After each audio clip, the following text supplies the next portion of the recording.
Do you know it's actually thanks to our supporters that we're able to make videos like this? Purchasing swords for review and testing and to be able to present them in videos, they do cost money. Making entire build videos where we rehilt and make swords, they all cost money, and ad revenue is the worst it's ever been on the platform, but my supporters are able to make us sustainable to be able to go forward. So if you enjoy this content, any support you'd be able to offer means the world, because that's how we're able to keep going. $1 to $5 a month. We have multiple platforms that are available. We have Player, Subscribe Star, Patreon, as well as channel memberships. Thank you to everyone who's supporting us. It's only thanks to you we're able to keep going, and we want to keep pushing it further to make bigger and better content and explore all the fun things that we do. So once again, thank you for your support. Shadowverse. Greetings, I'm Shad, and the most misunderstood sword in the world was probably the katana, but I think a close second is actually the falchion. We've been discussing the falchion a bit here on Shadowversity, one of the reasons being that we made this beautiful looking, far more historically authentic falchion, but that's not to say it's perfect. In fact, there are some distinct differences in the falchion that we made here to the surviving examples in museums. So I'm going to be doing a focus video explaining what the differences are between the falchion that we made to those examples in a dedicated video. It's going to be coming out very soon after this one. So just stay tuned, subscribe so you don't miss out. And if you want to check out the build video, a link right there. But there's more to the falchion than people might realize. For one, when people hear the falchion, they usually think of a sword of this dimensions, or indeed something of this dimensions. But as we've discussed recently, there are issues with a lot of falchions you can buy. Even though this one has the same profile, it's still too thick, too unwieldy. Hence why we built this one. But this is the thing. When people say falchion, or you hear falchion, they will usually always think of a sword that swells at the tip, that is one-handed. But there's more to the falchion than just that. The falchion actually has multiple blade profiles. Case in point, take a look at this cutlass right here. If you were to have a sword hilt on this blade, it would absolutely qualify as a type of falchion. Falchions have many blade profiles. Just take a look at the Elmsley typology and historical examples. Some are very strange, with really strong spikes at the top, and others are far more kind of sword-like in terms of just its natural profile taper compared to classic iconic falchions. Now, falchions of this blade profile, names that you can call it is sometimes there's based off of pieces we have in museums like the Cluny falchion, the Thorpe falchion, or the Conyers falchion. You can also take a look at the Venetian falchion or the Storter falchion. So to think that falchions are limited to blade profiles that kind of swell at the tip, you would actually be incorrect. There's even falchions that have far more kind of thinner blades with curves on them that you could almost consider somewhat analogous to certain Asian swords. Maybe there's something to discuss there, because there's another misconceptions about falchions. They're all one-handed. No, there are absolutely two-handed falchions which do not get nearly the level of love and attention they deserve, because they are awesome. And we have something very cool to discuss in this video right here, because what I happen to have is indeed a two-handed falchion. But people do get confused on the names and terminology, because when I found this one online, Cult of Athena, shout out, great retailer, this was actually identified as a two-handed medieval saber. I want to talk a bit about the term saber and applying it to medieval swords, but just to hit home the fact that there absolutely were two-handed falchions, where is our historical evidence for them?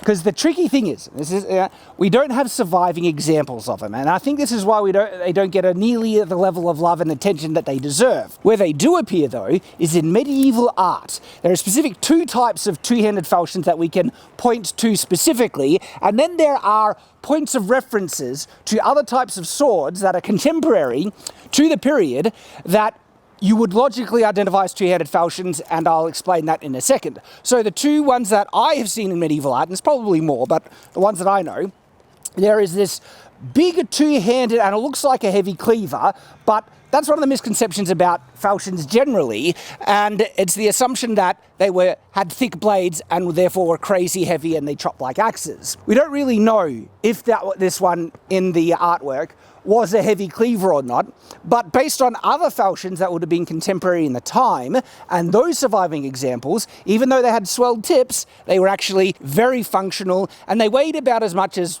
a normal sword of the same size. The way it achieved that to get the swelling tip, but still same weight, is having it being very thin. You could get away with something a bit heavier being two-handed, but it also could have been a very nimble two-handed sword with a swollen tip, you know, widens at the top, just being very thin as well. And so that has been identified as a two-handed falchion. It's from the Makajowski Bible or Morgan Bible, the artwork there, and people have made reproductions of that as well. When it comes to other types of two-handed falchions, well, there is one that doesn't look exactly like this, but it has a much more slender blade profile, and it has two clipped or points on the back end of the blade from this bit of medieval art right here. Take a look at that. Yes, that is a two-handed falchion, and people have made replicas of that piece of artwork, and it is a gorgeous sword. So those are the 2 points of direct evidence for two-handed falchions. Now, people might say, is the art being just overly creative and they're just making stuff up? Medieval artists usually depicted things that were contemporary to their period. So even though if they're depicting a period that happened much earlier to them, and then they show it in, you know, an anachronistic version of their own level or period, and so they might show something from the Bible much earlier on with Renaissance or a late medieval kind of clothing, weapons and armor, those clothing, weapons and armor are usually accurate to the period that the artist lived in. That's actually a more general trend. And so there's far more reason to assume that this was a real sword from the period than to think it was something crazy, because it's not out of your eye. You can question things more when it's not functional and it was a bit ridiculous, like insanely oversized flails or something like that, where you might be thinking, is that a bit of artistic license? But when it's actually looking very functional and it could be reproduced in the real world, and the fact that there were other swords of the period that had similar blade profiles, there's much more reason to take the conclusion that this is a real sword. And so when I talk about other swords that of similar blade profile, what am I talking about? I'm talking about the Kriegsmesser. And so the Kriegsmesser, absolutely two-handed single-edged swords that exist in the period, and the interesting terminology and definitions for what to call these swords is mostly determined by hilt construction. Although overall style and look, I think, plays a part as well in the definition of swords, okay? Because I've seen a number of messers and Kriegsmessers that have the exact look of a Kriegsmesser, but they have an enclosed tang and they look like a sword construction. And I think it's still fair to call them a messer because it conforms to the exact look, especially with if it has a nagel, and instead of a pummel, it kind of has a cap that points off in one side. And that also works in reverse. If you've seen the build video for this falchion, some people, you know, very perceptive of you, noted that this has actually got the hilt construction of a knife where the handle is, it has a full tang, and the sides of the handle are scales that are pinned, same with the crossguard. And so they're saying, does that technically mean it's a messer, not a falchion? I'm of the opinion that overall design and appearance also plays a part in sword terminology. And I've seen it go both ways. I've seen, as I mentioned, messers with the hilt construction of swords, still called messers, and I think you can call falchions with similar, you know, hilt constructions technically the same as knives. They conform in every other way to the design and profile and look of a falchion. It's fine to call it a falchion. But outside of that exception, the main defining difference is technically hilt construction. And in the period, okay, if you had a blade like this, and we know there were lots of blades, we have many surviving messers, right? And then you made it look like a sword and the hilt construction of a sword, what do you then call it? Two-handed falchion. But what about that odd name that this sword is called? And this sword is sold as a medieval two-handed saber. To me, that's almost like calling a horse and cart a medieval car, okay? I mean, you could kind of say it's the equivalent of, like a horse and cart is the equivalent of a car in the period, and so medieval, but it's an anachronistic kind of term. Saber is a term that refers specifically, or more specifically, I think there are exceptions, saber is a term for swords not of the medieval period that came in later. People generally have too limited an understanding of falchion. Look at the examples that I referenced at the beginning of this video. There were many blade profiles, and there were one-handed and two-handed. Falchion is actually the term that refers to medieval single-edged swords, not just swords that have the more stereotypical falchion kind of iconic look with the swollen, wider tip. Once again, take a look at the Elmsley typology to have a look at all the different blade profiles. And as I mentioned, we know there are blade profiles of this type in the medieval period, messes, and if you change the hilt construction to something like this, what then is it? Like, saber is descriptive enough, but as I mentioned, that's an anachronistic term, just like saying it's a medieval car. Two-handed falchion is a much more appropriate and accurate term for it, and this blade honestly surprises people because of how kind of slender and thin the blade is. But we have contemporary examples on other types of swords of similar blade profiles. This shouldn't be shocking. There is a comparison to be had between falchions and even messes of this style to a very famous single-edged sword. The best single-edged sword in the world, the katana. Is it though? No, it's actually not. A lot of the complaints that I have of the katana usually do with the handle portion more than anything else, which this conveniently fixes. However, if we had something where you spoke about it before, the Kriegsmesser, it's a really nice sword. I like the blade, I like how it cuts, I like everything about it, except the handle on this is absolutely terrible. And that's not a joke, it hurts. Well, Tyrant is a bit, I guess, stronger in that view than me, but even me, in my full review, the biggest complaint I had about this was the handle. These scales are too sharp and it digs into your hand. Solved with gloves, and with that, it's basically fixed and there's not an issue, but that is an issue. It was an uncomfortable handle. Well, most handles have sort of like a ellipse shape or maybe a hexagonal. Or rounded. Yeah. This has just square. It's actually just a square Mostly square handle. or rectangular, Yeah. So this actually hurts when I'm holding this right now with a grip, this hurts the palm of my hand. And it's a personal preference thing, because you can get ones that are rounded on the edges, which will be much better. And a lot of people do love it's almost like a fuller down the middle of the handle. Well, that's nice. It's just the edges. Yeah. The edges hurt. And so people do like conventional or traditional medieval sword hilts for a reason. And look what we have right here. I've really been digging this thing. I have some complaints with it, like this handle. I'm not that big of a fan. It's not bad. Personal preference. Yeah. But everything else, whoa. Just imagine if we had a katana with some of these attributes down here. I mean, this is almost that. It's basically a katana, in my opinion, better, because I love cross guards are just better hand guards. I like pummels better because it helps you rest the hand in it a bit better. And though, look, even though this is like a katana, it would be inaccurate to call it a medieval katana because the blade is different. I would call it a medieval katana. No, I think you could call a katana a Japanese Kriegsmesser or two-handed falchion. But no, it has a much stronger distal taper. It's made out of spring steel. Yes.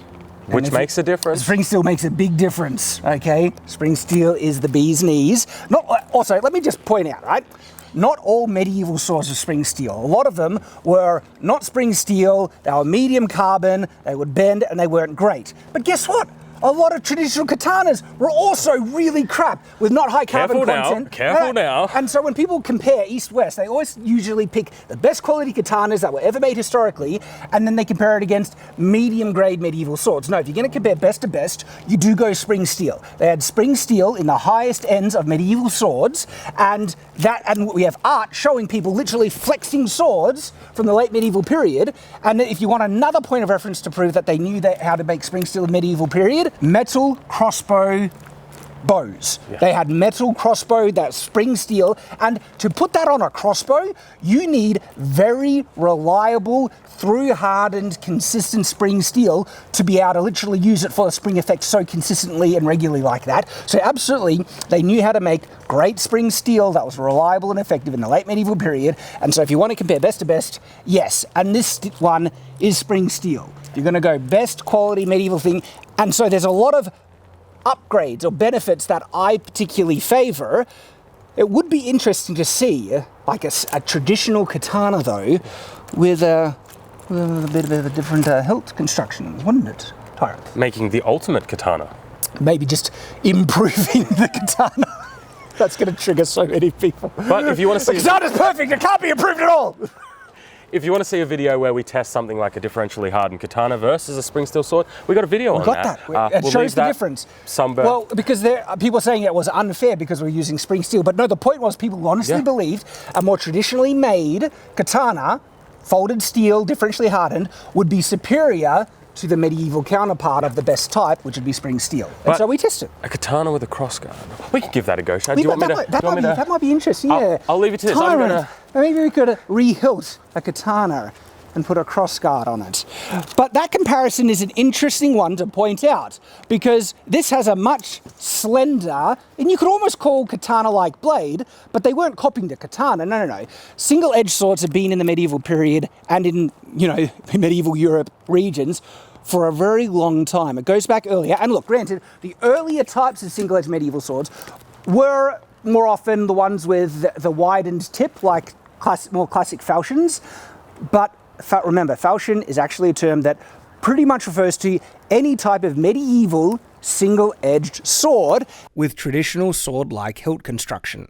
And yes, shock horror, two-handed falchions were absolutely a thing in the medieval period, and when you get one, man, this thing just rocks. It is such a cool sword. So there we go. And remember, go check out that video where we compare a $1,000 katana to, actually a $200 longsword, but spring steel. Check out the difference there. Or check out the build video for this falchion. It's absolutely phenomenal. It's so hard to buy a good one. We needed to make our own. They're great videos. Thank you for watching, guys.